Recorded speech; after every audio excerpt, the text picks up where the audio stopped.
What's up, everybody? Welcome to GoJo with Mike Golic Jr. That is me. With me, as always, on the ones and twos, super producer Brandon Newman, and coming to you live from his childhood basement in Cleveland, Ohio, my father, Mike Golic Sr. Dad, how's it like reliving the glory days?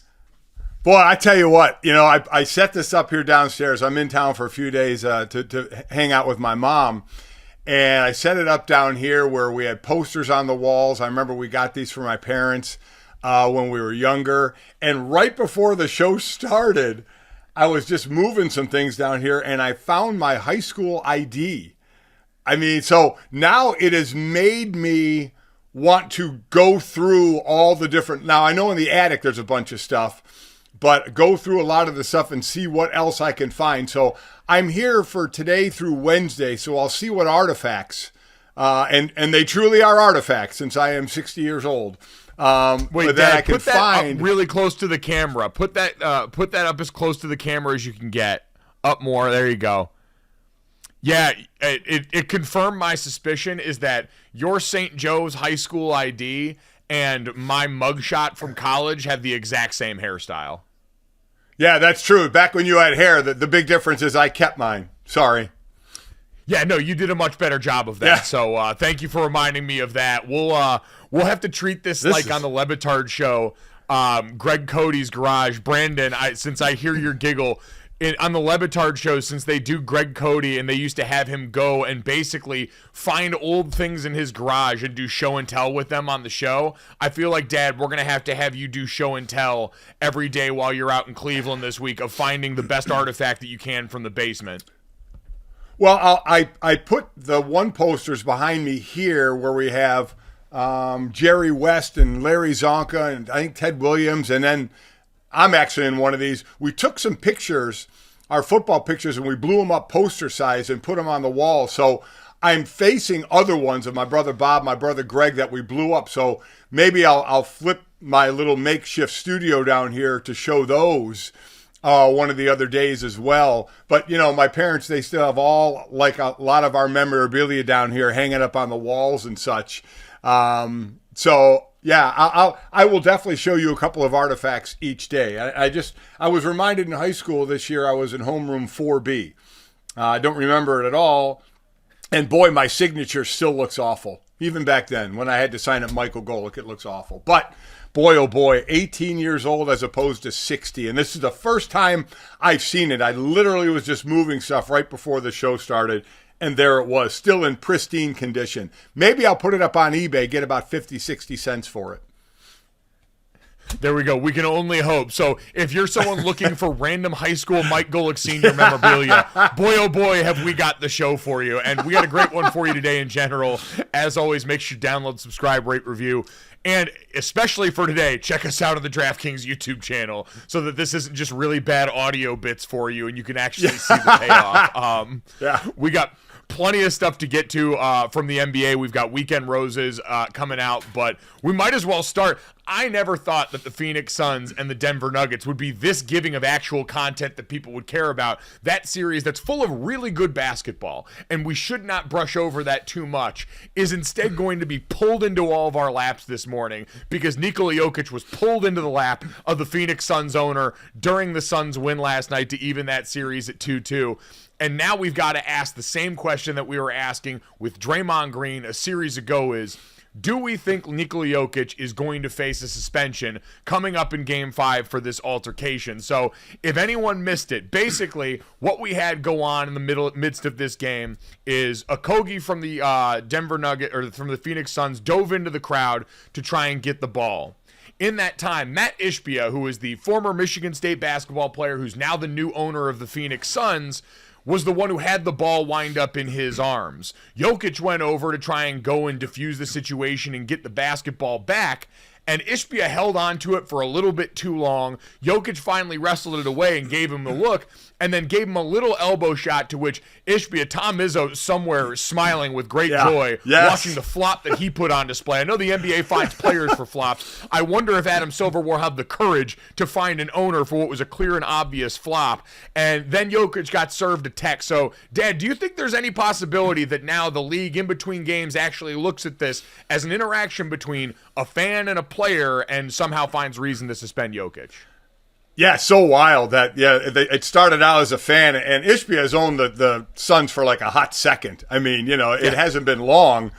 So he's not even sitting up. These owners like to sit down like you see Cuban on the side. This was in like the corner, like where you would hit a deep three. And you're right, Jokic just tried to wrestle the ball from him, and the ball ended up going flying in the air. Jokic never even got it. And then he kind of caught, as you said, Ishbia with the elbow. He got the tee. I think, Mike, and this is totally Adam Silver's discretion. This is going to fall right in his lap. I saw Brian Windhorst talking about it, and he said this is where it's going to go. So this is on Silver. I do not think that he is going to get suspended. I think he'll get fined, but I do not think he will get suspended. We should note there was another fan after Jokic did that to Ishbia, and Ishbia, you're right, the sell job. He threw his hands in the air, fell back into his seat. It was hilarious. There was a fan that reached and kind of grabbed, or just a little bit, put his hands on Jokic. He got thrown out. They showed him, he got escorted out. He was gone. You can't put your hands on a player, and players can't put their hands on a fan. I do not think he will get suspended. I do think he will get fined, but that's a situation you got to be careful. Now, it's not exactly the same, certainly, but you don't want anything to resemble Mike or Brandon. If you remember, it was right before you guys went to high school, the Malice at the Palace. This was in Detroit in 2004 between the Pacers and the Pistons.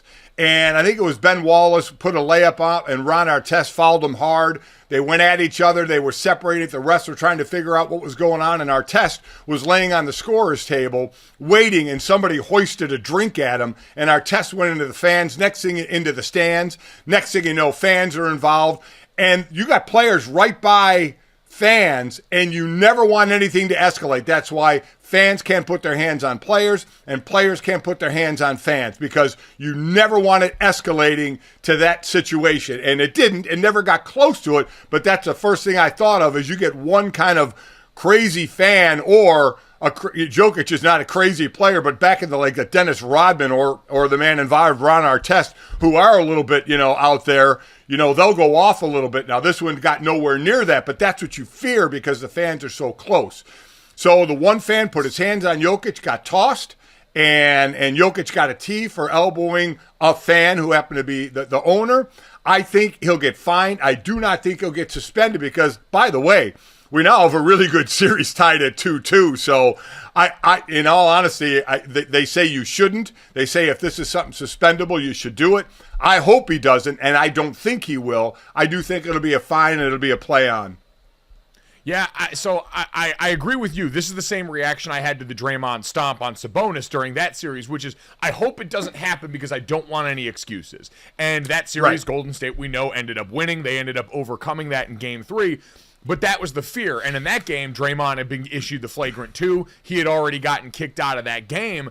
And in this one, Jokic got a tech. And he got a tech, as the official explained to him, right, for elbowing a fan. Now, the NBA rule is any coach, player, or trainer who deliberately enters the spectator stands during the game will be automatically ejected, and the incident reported by email to basketball operations. The first row of seats is considered the beginning of the stand. So we're going to argue about the word deliberately. I think that's going to do a lot of the legwork here. And, Dad, I think the fact that it is an owner and not a fan is also kind of note here, because it can either be the gray area for the NBA saying, well, it's not a fan, and so we might be able to do a little bit of work on both sides away from the basketball court and make this go away, because by the spirit of the rule, with what you talked about with that in mind, with Malice in the Palace in mind, it's really hard to look at this and not see this as something punishable if you were going to go by the letter of the law, just because he did elbow a fan. Like, if that had just been some average Jimmy or Joe, this is a different situation than an owner who kind of knows the drill. I'm sure doesn't want to see this become the focal point of the series, even if it would overwhelmingly benefit his team now in the Phoenix Suns. That being said, don't want it to happen. Don't feel like it should, because, again, you had an owner basically instigating a lot of this, and it's a different dynamic than Draymond Green and Domantas Sabonis, where Sabonis pulls the leg and then Draymond responds, right, but it's player on player. When you got owner on player, all of a sudden the tenor on this starts to change a whole lot, because that's not someone who should be influencing anything that's happening on the basketball court with the way he's acting. And I think that in particular, the fact that he's an intruder here. Draymond and Sabonis were equals on the court. This guy's an intruder in this situation that instigates in a way that I think mitigates this differently than what happened with Draymond and Sabonis. So here's the thing. Do you think if that was actually just a fan, because they obviously knew it was the owner, I don't know if initially they did, but I'm sure it was told to them, if they didn't initially know that if it was a regular fan and he held onto the ball like he did and Jokic tried to rip it away, do we think that fan would have been ejected? Now, the owner wasn't going to get ejected. I mean, you know that old saying, the owner, he can take his ball and go home. Well, that's exactly what he was doing. He took his ball and he had it and he was hanging on to it. If that was a regular fan, like the one that got tossed and put his hand on Jokic, I wonder if that fan would have been tossed for hanging onto the ball and kind of getting into the little ball tussle with Jokic. Yeah, I think there's a pretty good likelihood because, like you said, there was someone else in that group that was escorted out. And it's the old Chris Carter have a fall guy idea where I think that was the fall guy for the entire situation. Hey, we need somebody to go. And they said he was escorted out to de-escalate the situation. They basically looked and said, you're the least important of everyone that was just involved in this little tussle. So we're going to go ahead and have you watch this game from a box somewhere else or outside of the arena. So they made that concession there.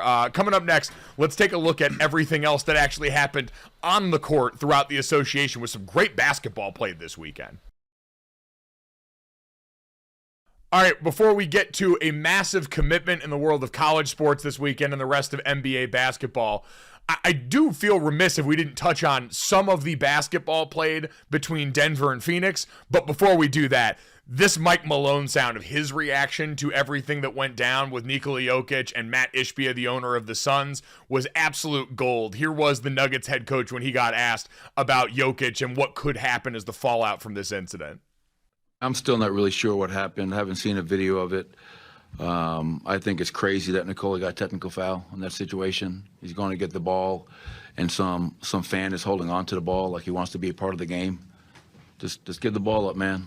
You know what I mean? And, they deemed Nikola doing something that was excessive, I guess, and they gave him the tech, but I still don't really understand it. Do you think the fans, the owner of the Suns, made any difference? I don't give a I mean, it's. The more I watch every part of this, man, Jokic with such a vet attempt at a foul on Mat Ishbia, right? Because he looks directly at him, and then he looks away, and then he throws the chicken wing. So doesn't fully extend, quite honestly, like we saw Jason Tatum do at the end of the Celtics game that helped force that to overtime, but just gives him a little shot. He's just also dealing with a guy that used to hoop who knew to flop. But then Mike Malone just calling him some fan, even though I'm sure by that point in the press conference, he knew good and damn well it was the Suns owner. I loved it. There is no doubt he was told that. I completely agree. I love that. And you know what? He shouldn't care. That's his guy. You do everything in the world to stick up for your guy. And that's exactly what he did. I love the comment. Absolutely love it. And nothing's going to happen to him for it. I would imagine, Adam Silver has got to be going, are you kidding me? Though I will say, it being the Suns owner may have saved Jokic from being suspended. Because if it was a regular fan, and listen, there's no doubt he elbowed him. Now, it wasn't violent. It was just like trying to swat a fly away from you. But there's no doubt he chicken winged it. He threw it out there. And Ishbia certainly acted in like it was a flagrant. But if that was a regular fan, I think there would be more a chance of Jokic being suspended, then I think this will be smoothed over by Adam Silver to where there won't be a suspension and it'll just be a fine. Completely agree. That dynamic went from, oh, you were touching the fan, the audience that we're trying to recruit to these games, to, oh, it's someone inside this who was someplace he shouldn't be. So I think that can absolutely be the bailout he was looking for there. Quite honestly, Adam Silver's got to be throwing his hands up because this situation is masking the odor of what was otherwise an excellent basketball game. Like we've talked about all this. Jokic had a 53-point night last night in a losing effort. I saw this, I think it was Young Masuk who tweeted this out. Yeah, Young Masu. Nikola Jokic's last 2 games, he has averaged 41.5 points, 10.5 rebounds, 14 assists on 63% from the field, and is the first player in NBA postseason history to average a 40-point triple-double on 60% shooting over a 2-game span, according to ESPN Stats and Info. They have lost both games that he has played like that. Like, the Nuggets have continued to waste this in the face of Devin Booker looking and playing like the best player in the postseason so far. Oh, without a doubt. You know, it was either, you know, we were talking about Jimmy Butler being that guy, but what Booker did now, he and KD had 36, both of them last night. But what Booker's done the last 2 games, forgetting the points, but the shooting percentage has been ridiculous of what he's done. But you always wonder, and we talk about this for years, when you get to a series, we know who the stars are, and we've mentioned them all. Who is the other person that steps up? And it could be different in each game, right? That role player that steps up. And it was Landry Shamet, right? I mean, here's a guy who had 14 points in the series coming into this game. He hits 4 threes in the fourth quarter alone. So that's what I always love, because I guess for my career, I was kind of the also-ran guy, you know? And I always love to see which person steps up. Now, I don't think Shamet's probably going to be happy I'm calling him an also-ran, but he's not the star, right? He's not one of the stars. And who is that guy that steps up? And he did. It was pretty impressive out of him. Yeah, he had mentioned 19 points on 5 of 8 from 3. There was one point where he alone had made more threes than the Denver Nuggets. So that's kind of the story of how this game went, is Phoenix, who had been talked about all this time as so star dependent, and you get 36 and 36 from your 2 stars, right? Kevin Durant in the third quarter seemed to finally get that jumper to start falling, a bit more consistency. I think he finished 11 of 18 from the field in that game, or 11 of 19 from the field in that game. So starting to warm up a little bit, but Devin Booker's been the engine, but them getting bench production was the difference. They had 40 points off the bench in this game, including that 19 from Shamet. They're not supposed to be the deep team in this series, and that would be my worry going forward. It's why I still think the Denver Nuggets win this series, is the Suns role players stepped up at home the way role players we see consistently step up at home throughout the postseason. This goes back, this isn't just a this year trend or a this year thing. And so now it's, all right, that's great, but for Aaron Gordon and the guys on Denver, who now all of a sudden, when this flips back there, as they've got home court advantage, those are the players that you expect to see and step up and do a similar thing on the road, where the Suns for most of this season, and certainly the way we've thought of them in this playoff run, have been star dependent and not really a place where I can consistently depend on that bench to do what they did last night.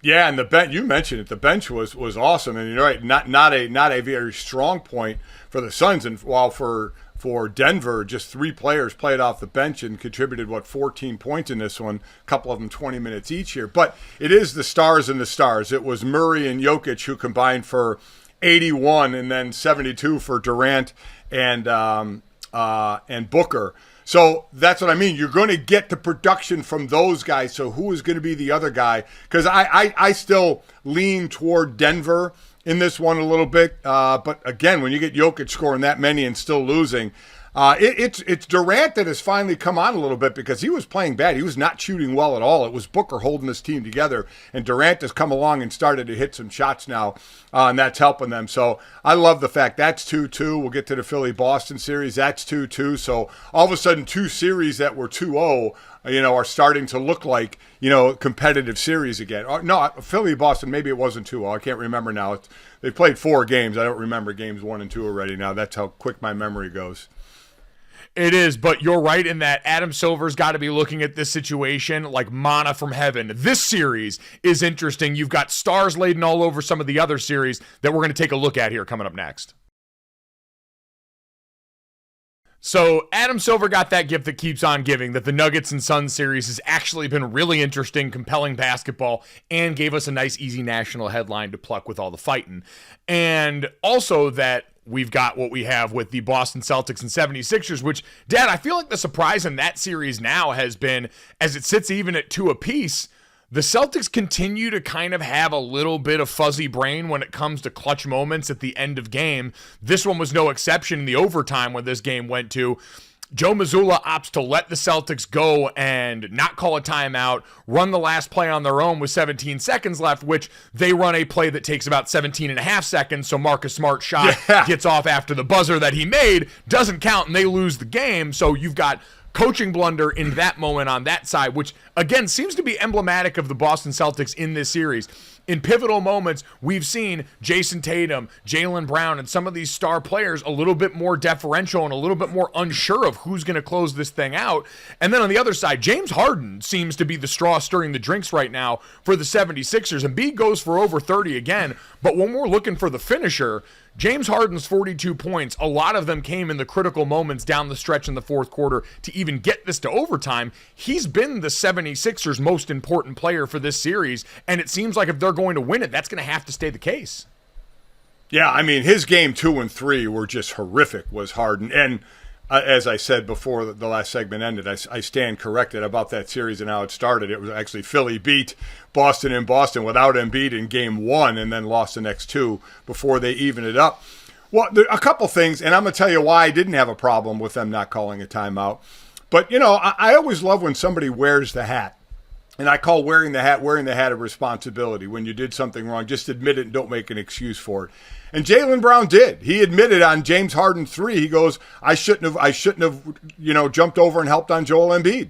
I should have stayed, on Harden, and I didn't do it. He said that's my fault. It wasn't smart defense by me, and I take responsibility for it. And I do always like when I hear that, because Harden in regulation hits the floater to tie it up and go to overtime, and then, as if you saw at the 3, with time left to put them up 1. And here's why I don't have a problem, unless there was a substitution that you wanted to make. But as the coach said, we had the play. The play was get Tatum on Maxey, right? Get 6'2" on 6'10". And with the screen, that's exactly what happened. They got exactly the matchup that they wanted, and they would have drawn up anyway. The problem is they took too long. It was kind of, after they crossed the half-point line, a little lackadaisical as the clock was counting down on when to set that screen and start everything in motion. So I thought they got the matchup they wanted. Tatum drives to the lane, and I know a lot of people are saying just take the shot. Well, I mean, at that point, 2 guys collapsed. Maxey was on him, another one collapsed, and Embiid's coming over there. So I don't know what kind of shot he had, because it just needed a 2 for the win.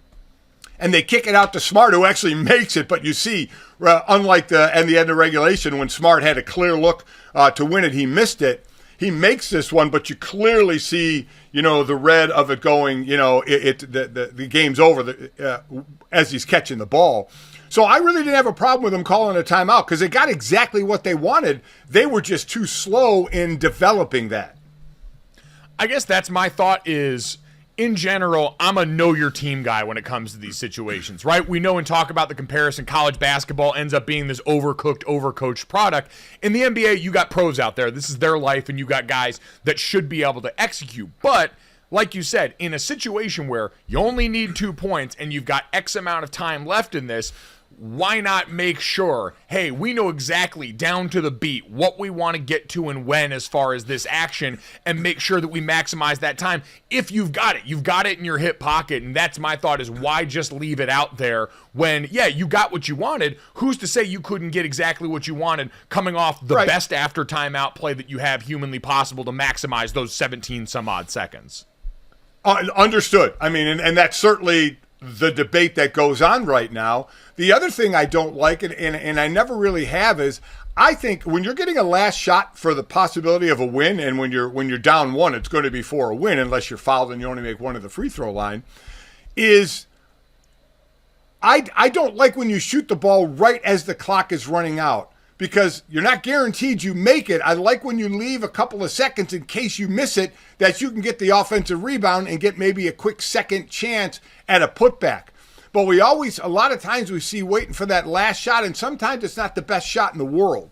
So that was another thing. Not only was it late and it wouldn't have mattered, plus Smart hit it, but to leave time at times in case you need a putback as well. So again, I guess overall, I'll stick with what I said. I don't have a huge problem because you do have vets on that team, and you got exactly the matchup you wanted. It just took them too long, obviously, to get this thing going. and kick that out. You have to be more aware of where the clock is. And maybe, to your point, that's what the timeout does. It settles everybody. Everybody for sure sees what's on the clock instead of looking up at the clock.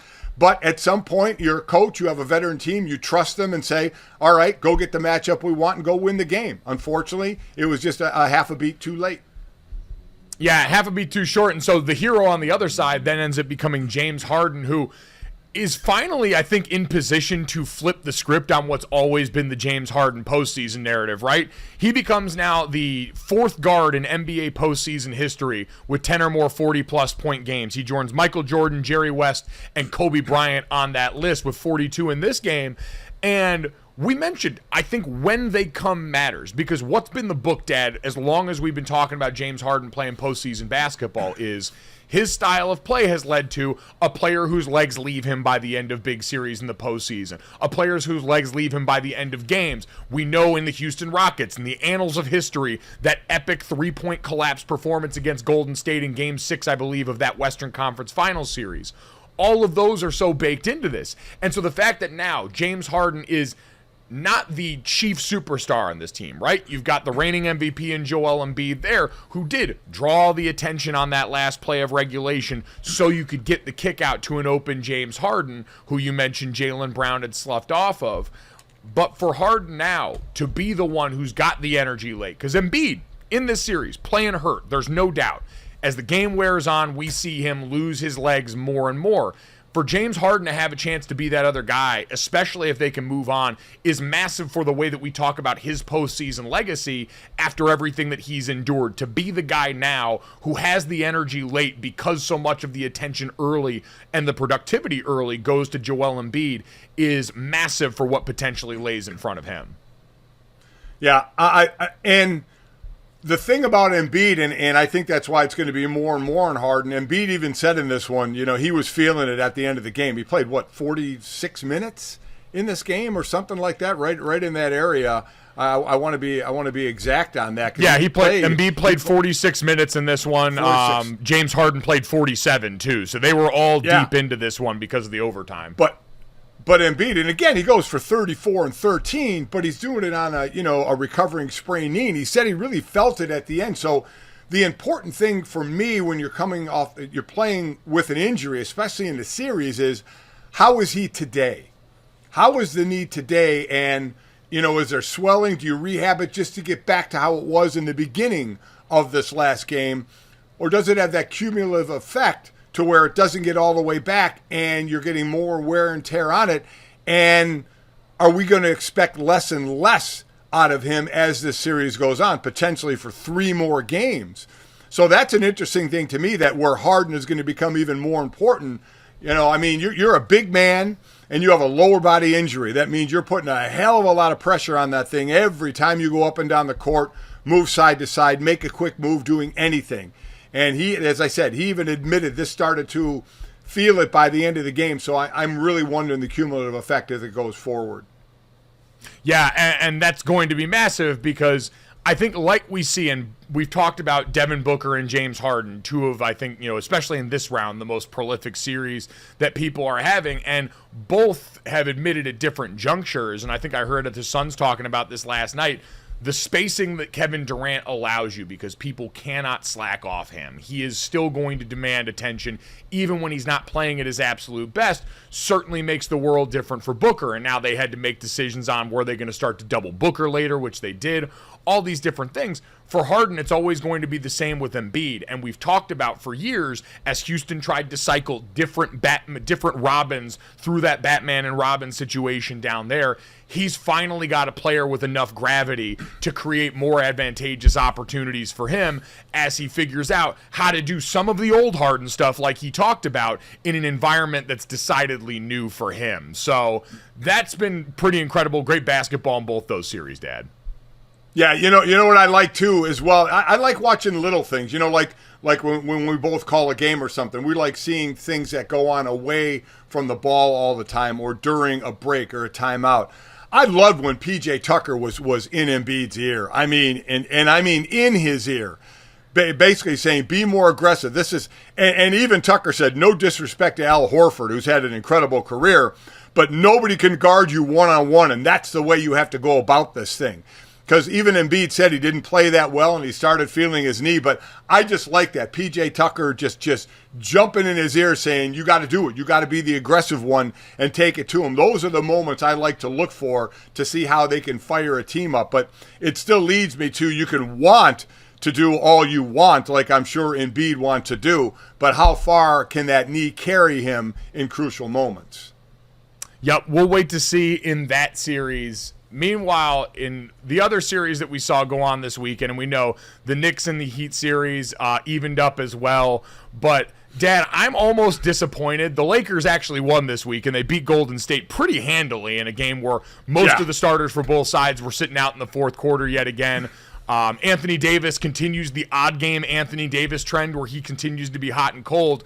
But the reason I'm almost bummed they won is because LeBron James had the big news in his family of his son Bronny committing to USC that got announced over the weekend. And LeBron James, who relishes any opportunity to remind us about things that are bigger than basketball when stuff goes wrong, got to do that in a win. He said, I couldn't lose this weekend because of that great news with Bronny. That would have sung a lot better if in a loss we immediately had LeBron mentioning that he is a father and he is a husband and this is bigger than basketball. Even if it is objectively really cool that now Bronny, we're going to get to see him do the thing like his dad mentioned that even he didn't do. He is the first of his James gang to go to college, is what LeBron's words, the first of the James clan to make their way to a college campus, is something that he is going to get to do all on his own, and I am fascinated to watch how this roller coaster ride goes for him as I try and scam USC tickets from somebody.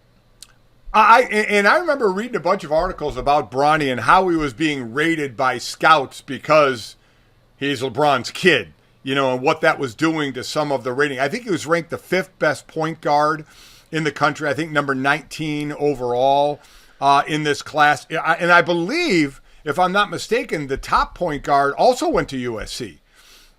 So, you know, Bronny could be an off-ball guy. He was a heck of a shooter, really good shooter, and a hell of a defender. I mean, and I love that part of it. He's a big-time defender. So it will be interesting how it goes for him.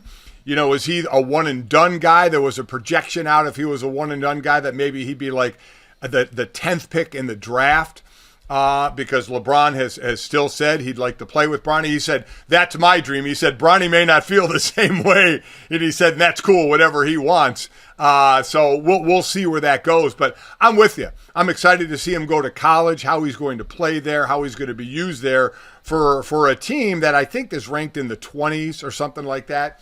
So we'll see how that goes. But and it was really kind of a quiet recruitment. We really never heard a whole lot. And even when Bronny talked about it, he never really talked about the team, the school. When he was talking about a school, he never really said the school, just that, you know, he had good relationships and this and that.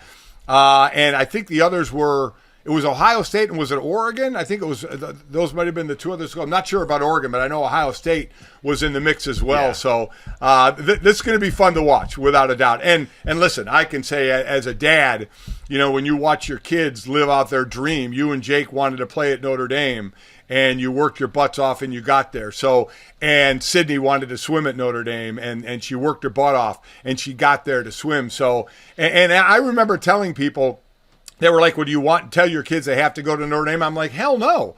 I said, if my kid's dream was to play football at Nebraska and they got to go to Nebraska, I'd have been just as happy because it was your dream. It's not mine. It's your guy's dream. And if that was the place you wanted to go to, so be it. It just, because I went to Notre Dame, you weren't allowed to do USC. That was not going to be allowed. Yeah. That was just, you know, kind of a thing. And here with LeBron James, he didn't really have as much of the college conflict, so it doesn't matter. If the one-and-done rule hadn't been in effect and jumping into the NBA had been in, I would have been very interested to see how LeBron reacted there because, like you said, his goal is to get LeBron James Jr. to play with him, and LeBron's looking old as hell in these playoffs, so I'd imagine that one-and-done timeline has become even more important in LeBron's mind as he gets set to become his next phase and next chapter of LeBron's career, from all-world basketball player to businessman to now helicopter parent, as his son has decided to stay home in the same town where LeBron plays basketball.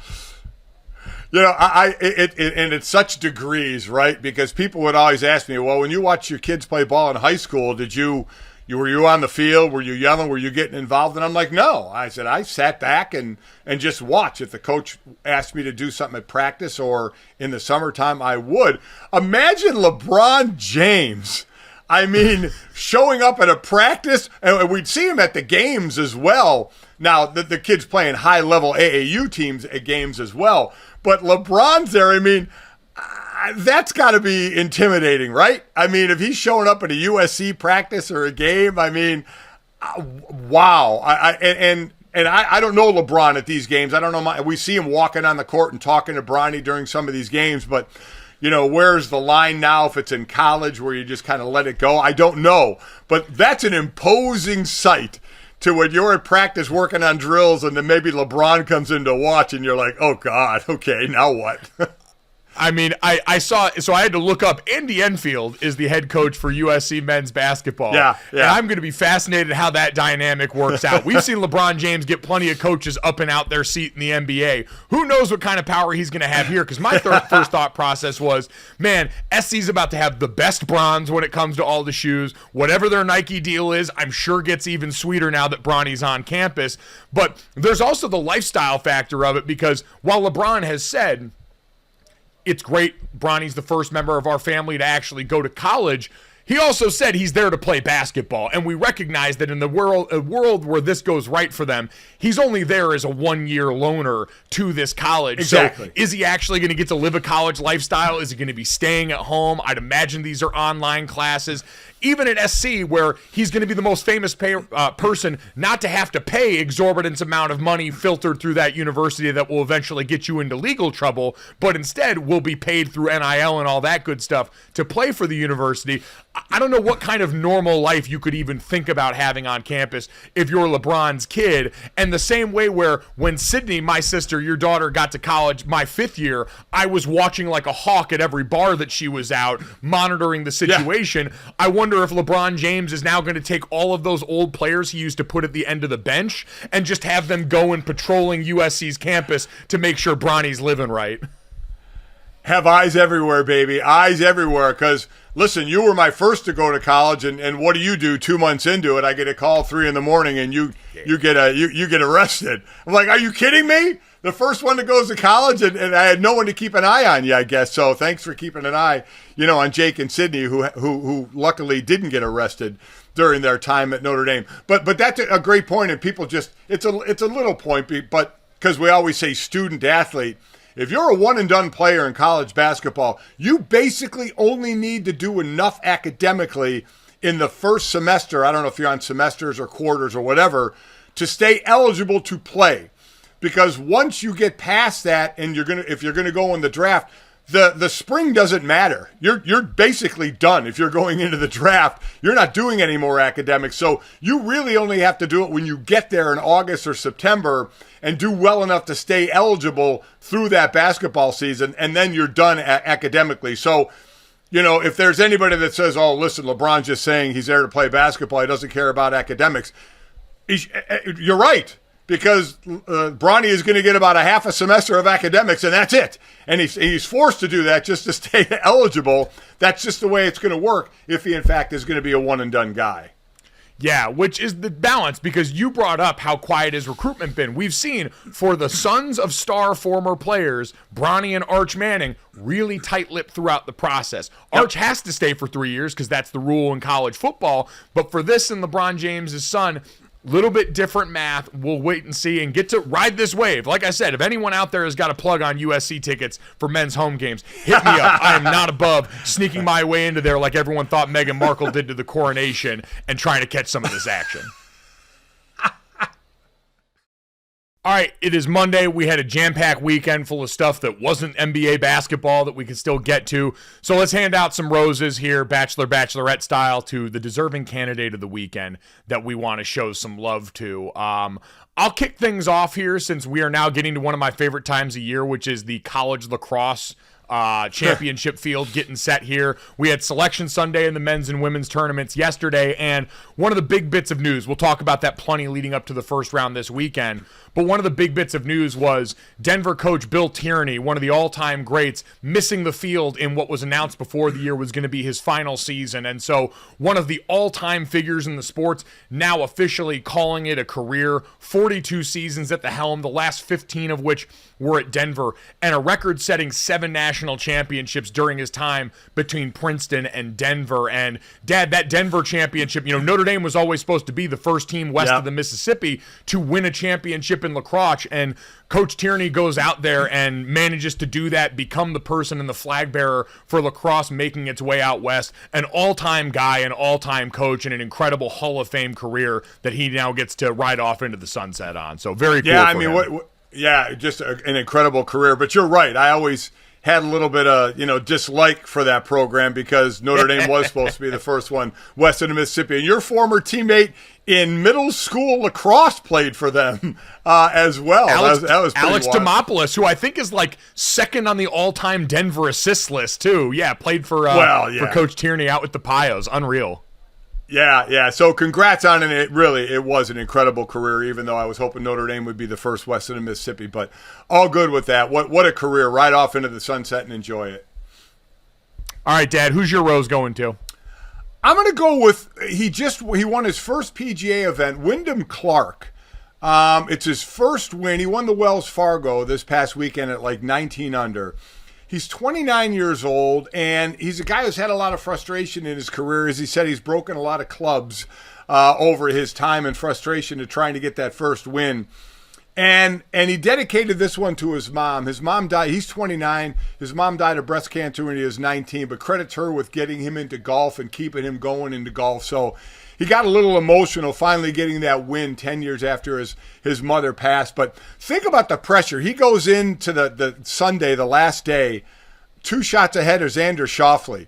And his first drive off the tee, he pulls an us, Mike. He knocks it on the other side of the cart path, something we would do on just about every hole. He does it on the first hole on a Sunday when he has a 2-shot lead. That's how we started. He ended up losing the lead on the 7th hole, but then fought back and won it. So with all that went on with his mom years ago and the persistence and perseverance, I'll give my rose to Wyndham Clark, the winner of the Wells Fargo.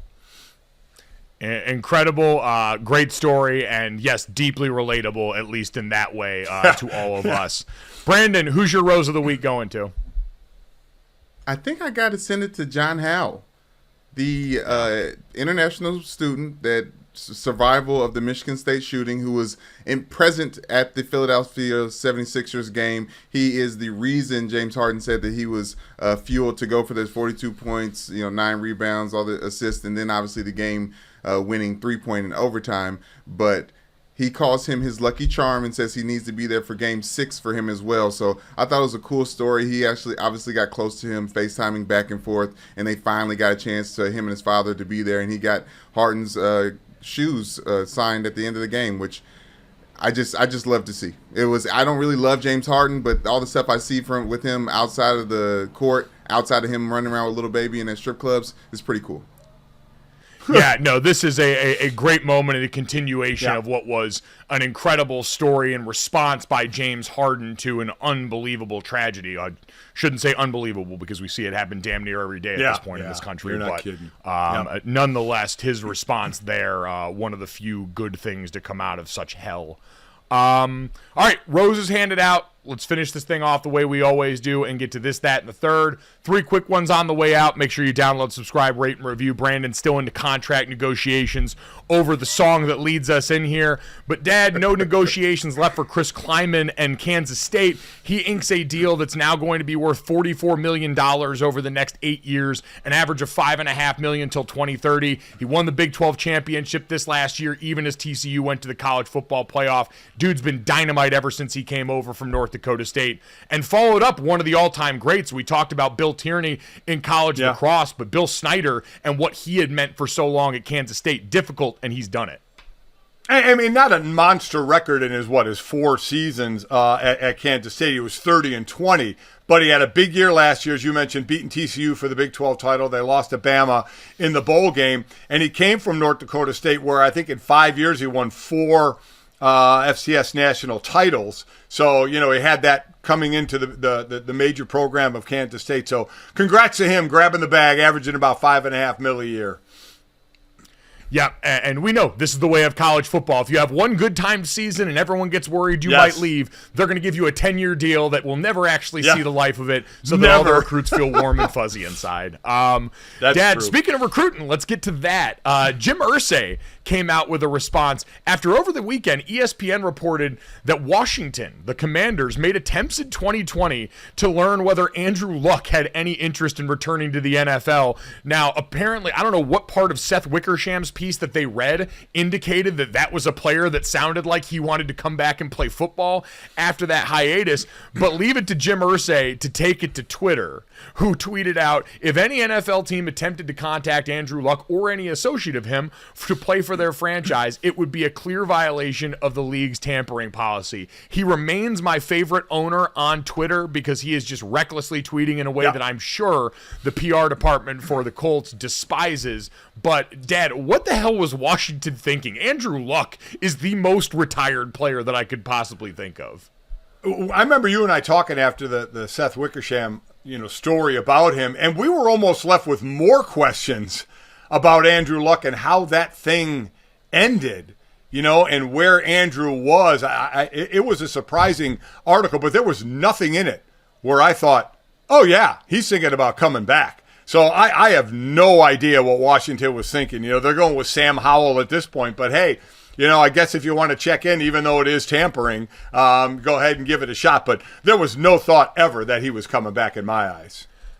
I mean, so in the 2022 season, it would have still been the Dan Snyder-led Washington Commanders, and so tampering on the long list of impropriety that he's been a part of, pretty far down on that list. So easy one to scoff at. Yeah, exactly. That's a minor offense in the Dan Snyder-verse that we've seen, and just another indication of how lost they are in the quarterback process there. If you're a Washington fan, you can still convince yourself brighter days are ahead because you finally got the witch out of the building. But to see that after coming off the Carson Wentz experiment as more of your quarterback plan, not necessarily cute. Dad, let's get to the third, though. We had the Miami Grand Prix go on this weekend. Your partner on Golic and Smetty FOMOing her ass off in Jessica Smetana as Max Verstappen goes from 9th at the start to 1st at the podium at the end, winning the Miami Grand Prix. Dad, I feel like Formula One has finally arrived in the U.S. because now we've got the UConn women's basketball problem for them, where Max Verstappen has been so dominant, we get to ask the question, is this good for the sport? Well, I mean, listen, we just went through that with Hamilton, right? Hamilton, how many championships did he win? I mean, Verstappen's not there yet, so we had it. We certainly, and we went through this with like a Tiger Woods. Do you want a dominant golfer or someone you're just going, wow, every time you watch them, or would you like a more competitive field? Well, Lewis Hamilton was that wow guy for a number of years, and now that's where Verstappen is. He passes Sergio Perez, his teammate, who had the pole and was leading for a bit, but Verstappen eventually passes him from the 9th slot and wins this thing. So, yeah, we've already had it in this, and certainly it wasn't just Lewis Hamilton as a guy. That was the only one. It happened before him as well. Verstappen is just the latest. So that's what it comes down to. It comes down to, do you like that in a sport where you have one dominant person? And sometimes in F1, depending on the tracks, it can get hard to pass. But boy, Verstappen seems to find a way to do it.